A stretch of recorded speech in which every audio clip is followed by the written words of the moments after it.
Welcome back to this episode of Hypnotist Birdie's Exposition. So we're on the topic on using law of attraction to attract a massive amount of money coming to you. And we have been using winning the lottery as a tool or vehicle to visualize a massive amount of money coming to you. And so, and then before the break, we have been talking about how I use the law of attraction to attract your lottery winning experience. Now, to emphasize the point, um, it is we want to manifest the experience that winning the lottery will bring us all the joy and happiness and delight and experience and connection and love that we will experience. Not necessarily the money itself. Money itself is just a tool, right? Um, if you want to build a house, you want some wood, some pipe, nails, hammer. It's important to have those, but you don't want to, well, manifesting a lot of hammers and nails is kind of pointless. Manifest the house instead, right? Um, so earlier I was talking about my experience using law of attraction to manifest what would I do when I found out I won the lottery, and the premise is that I haven't received the money yet, and the reason why we set up this premise is sometimes it's hard to imagine 20, $30 million or $100 million overnight in our bank accounts, right? Even though we welcome that, it's hard to imagine. Um, Now, some of you may be easily able to enjoy that and imagine that, so more power to you. Um, so the premise is that I found out that I have massive amount of money coming to me, and how would I feel, right? And what would I do? So one of the things I would do is to visit Manhattan and get a suite overlooking Central Park and have a good night there and think about what I would do. And one of the reasons why I choose to have a suite is so that I will have a table and I can have my laptop out and do some writing and do some thinking. So unrelatedly and unexpectedly, um, on a recent business trip to New York, I book a room in the Midtown Manhattan area, um, and I'm I won't say I'm a shrewd businessman, but I'm self-employed, so I have to watch my expenses because it comes out of my own pocket. Um, so when I book a room on one of those sites, um, I will usually do a scan a few days before the trip start to get the best rates. And I just happened to hop on a Hilton in Midtown area. Um, there are many Hiltons in the Midtown area, so I won't exactly tell you which one it is. That way, it doesn't seem like a commercial. But it is a good hotel. That's the whole point. It is not a hostel or whatnot. Um, and it was advertising its rooms for $100. Actually, it was $101. I thought it was a good price. It is a good price for any hotel in Midtown Manhattan, let alone something with a Hilton brand. Um, and the interesting part is all the rooms are $400. Usually, different rooms have different prices, right? You can get a double bed that is a slightly larger room, so they charge more, or like a premium room, it will charge more. And the suites, they will obviously charge more. It has a living room area. Um, and it happens that all the rooms are charged the same that day. And so I click on that and I booked it, and you know, I thought that would be it, right? So when I arrived at the hotel, the gentleman at the receptionist desk diligently did his paperwork, and it took a minute to get me checked in, just like any other guest. I was there slightly earlier. The bus dropped me off at around 1 o'clock, and check-in time in hotel is usually 3 o'clock, right? And as he checked in, I asked him, so I got the suite, right, just to make sure that he read the order right. And he kind of like laughed at me, and not just a smile, gentle smile, but a very laugh out loud kind of condescending way. Um, he saw that I only pay $100 and no way I would get a suite, right? So, but I insisted that that is what I booked. He didn't believe me, and he asked me to show him my order.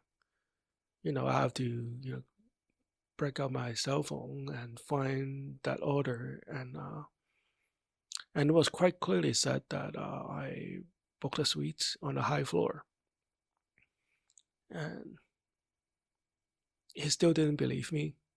And you know, had they just given me like a normal room, there's really not much I could do, um, other than feel angry about it.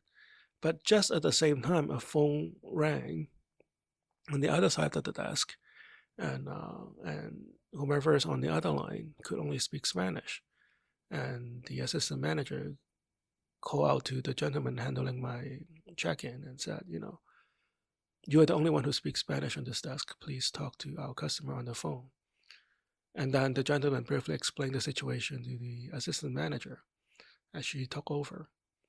And as she took over, she also didn't believe that I booked a suite for $100 and I have to show her my order again. She was hesitant and she didn't want to give me the room, right? Half condescendingly looking at me.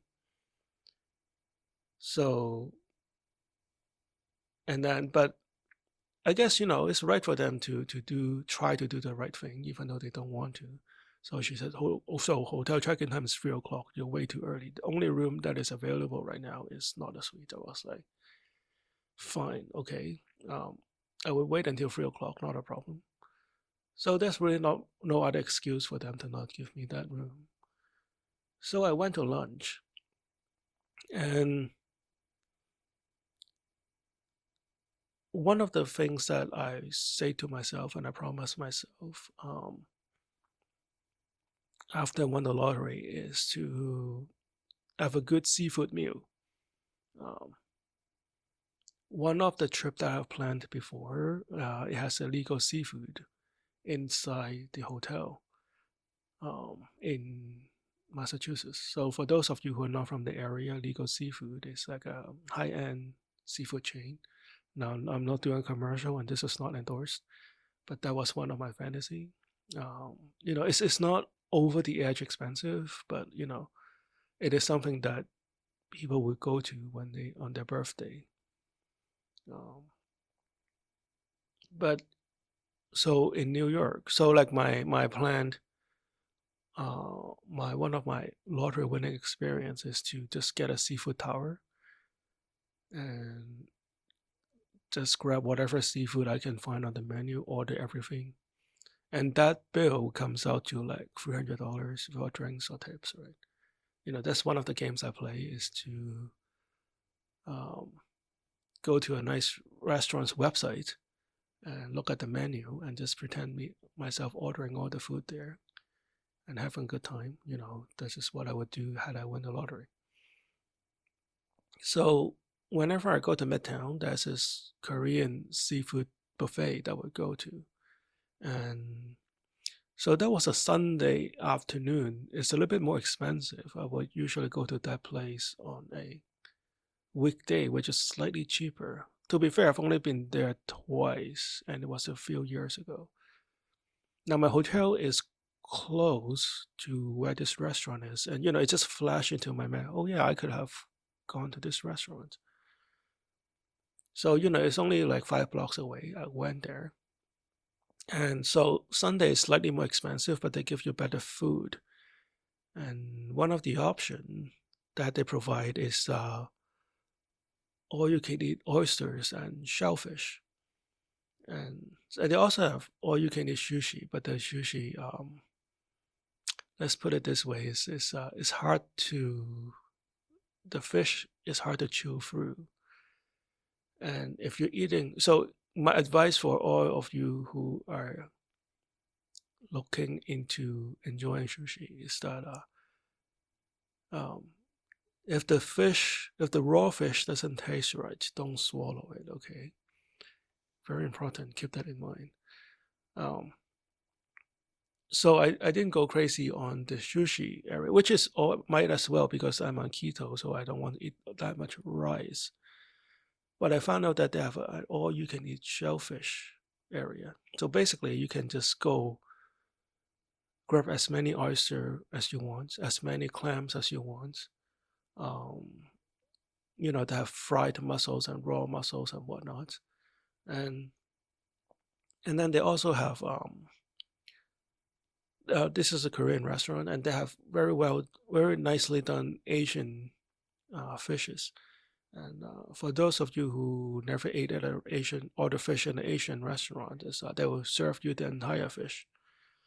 You have to pick out the bones and everything, but it was done. It was very nicely done. So if you haven't tried, you should try it. But you have to pick out the bones yourself. It's just like steamed. It's kind of like the way I enjoyed it when I was a kid. And they have like fried fish, like fresh fried fish, which is very nice. Um, Calamari and some other Asian dishes. Um, I thought it was very well done. So, like to my surprise, the cooked food department is a lot better than the sushi department, and they also have like Korean beef. And if you'd ever tried Korean short ribs on a barbecue, you don't know what you're missing. It's delicious. So so the bill wasn't that expensive. It was $25 before tax and service fees or gratuity. Um, and I basically plunked down as many oysters as I could. I ate as many cherry clams, and those clams are like this big. As I ate as much scallops as I could. Um, and if you know your Midtown Manhattan, $25 will get you fish and chips. McDonald's burgers are like $6 for a Big Mac. Actually, it was more than that. It was like $9 for a Big Mac if you go to a McDonald's near Central Park. Um, it's the rent and everything, right? But so $25. It sounds expensive, but it was first it was cheap for Manhattan, and for all you can eat oysters for $25. I would take it anywhere in the world. Um, so I had a lot of fun there. I so the bill comes out to like $25, tax 27, and then I tipped the gentleman, my waiter, like $5. So because I had so much fun there, so I went back to the hotel, um, all full and having a lot of fun. Have a very delicious lunch, and when I went back to the hotel room, it seems like all the staff in the hotel have changed their attitude. Like, why is everybody smiling at me and being so nice? Now you think that, oh yeah, hotel people are supposed to be nice to you. For those of you who think that you've never been to New York, right? But when I walked back in, even the first gentleman who checked me in, he was smiling at me. The assistant manager, she was smiling at me. And she very warmly greeted me at the door and said, "Your room is ready." And just talk to the gentleman at the receptionist desk. And I walked toward the receptionist desk. It was the hotel manager standing there and greeting me. And he was very nice with a smile on his face, and he very nicely asked, um, so how did you get a suite for $100? So I smiled. I just said, I guess I just got lucky. Um, I guess maybe they realized they made a mistake when they sent the room availability to an online site, and they realized that they had to fix that, but they also realized they have to honor the contract, or else there will be like a laughing stock in the hotel community, right? So as he hands me my room keys, he said, "Everything has been taken care of, Mr. Yam," and so I got on the elevator. I went to, unbeknownst to me, it was the penthouse. Very nice. It was the top floor of the hotel. And when I walked into the room, it was like a like a more premium suite than the one I've ordered. That was not available to order. It wasn't even available to be booked on the site. And I walked in. There was a view of the Central Park on the penthouse. Now I wasn't expecting a view in the Central Park. The hotel room wasn't near Central Park, but I guess it's just the position of it, and the elevation of the room. I was able to see Central Park on. It's a good view of the Central Park, somewhat unobstructed, but it's not as well. It's I would say an unobstructed view of the Central Park at that position in that area.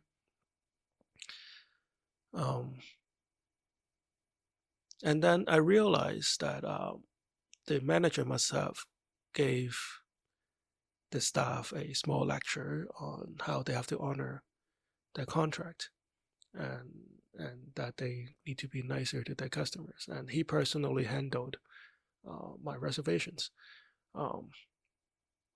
And I don't know if it was at that point, but slightly afterwards, I realized that most of what I was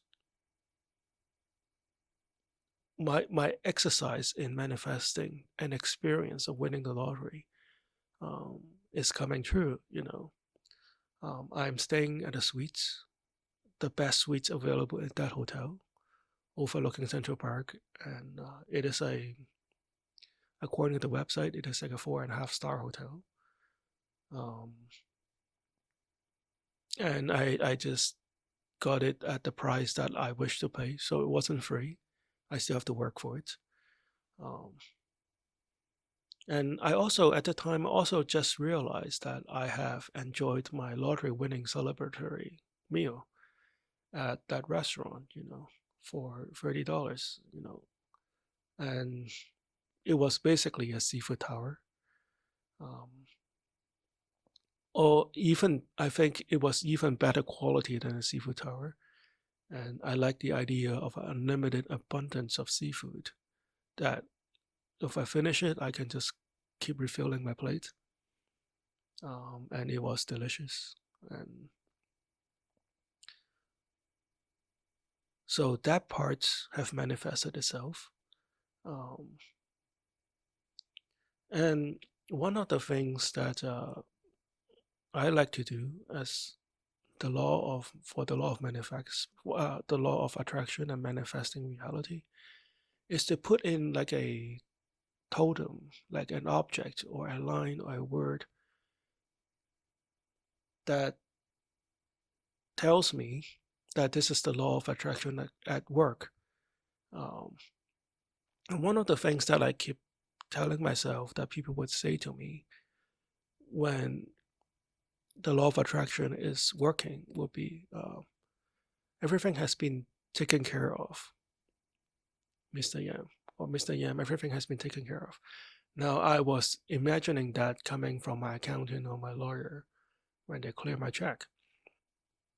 But as I reflect, it was the hotel manager who said that to me. Now, I'm sure he said that a lot to a lot of people, and I'm sure I've heard a variation of that from time to time. But as I reflect, I haven't actually heard a hotel person, or of all the hotels that I've stayed in the past, and I've traveled a lot for business, I've never heard a hotel manager that said to me, everything has been taken care of.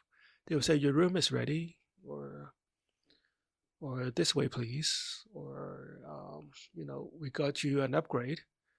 But I never heard anybody said to me, everything has been taken care of. So in a way, that is to me a law of attraction at work. Now, adding to the joy of that night is that I finally have a chance to visit Macy at Herald Square, the much celebrated and the legendary Macy in Manhattan, where they have the Macy Parade in Christmas. I just went there, and it never occurred to me to go there, and it was just at that moment after my meeting at night, I just thought, hey, it doesn't close until 8. So I went there, and as I was walking towards Macy, now keep in mind this is a very nice spring day in Manhattan. For those of you who have visited Manhattan Midtown before, you will know that it is wave after wave after wave of human being.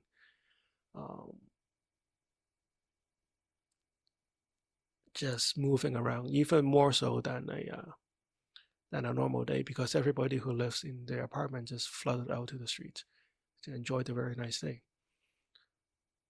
Now, as I walked towards Macy, on the entrance, I just happened to look down, and I just almost stepped on a $10 bill. And that was the only time I actually looked down.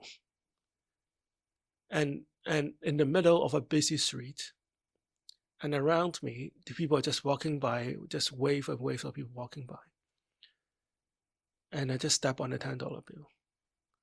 If you see a penny on the street, you pick it up. If you see $10 on the bill, $10 on the floor, you pick it up. I kind of look around to see if anybody have dropped it, but people are just rushing past me and nobody was stopping, nobody was looking around. So I picked it up. And in a way, I feel like it is a message from the universe telling me that more money is coming, Bernie. And the work you put into manifesting this reality is coming true. And it's kind of like saying every time you see a penny, it is a gift from the universe and you should pick it up. And lately, and ever since I've been practicing the law of attraction to attract money, I've been finding pennies everywhere. And more than that, I've been finding much more than pennies, like dimes and quarters and everywhere. And every time I see it, I pick it up and I put it in a jar as a reminder to myself that the law of attraction is working in my favor. The universe is conspiring to help me achieve my goals. And just like the scenario that I pictured in my mind, as I was enjoying my night in a very nice hotel suite, having a very nice meal, I got the feeling that more money is coming my way. So this is my law of attraction story of the day. And for that $10 I found on the streets, I left that in the hotel room as a tip for the cleaning ladies. So whatever comes around will go around. So join me next week on CCTV Channel 9. This is Hypnotist Bernie for more hypnosis and law of attraction stories. Have a good night. Bye-bye.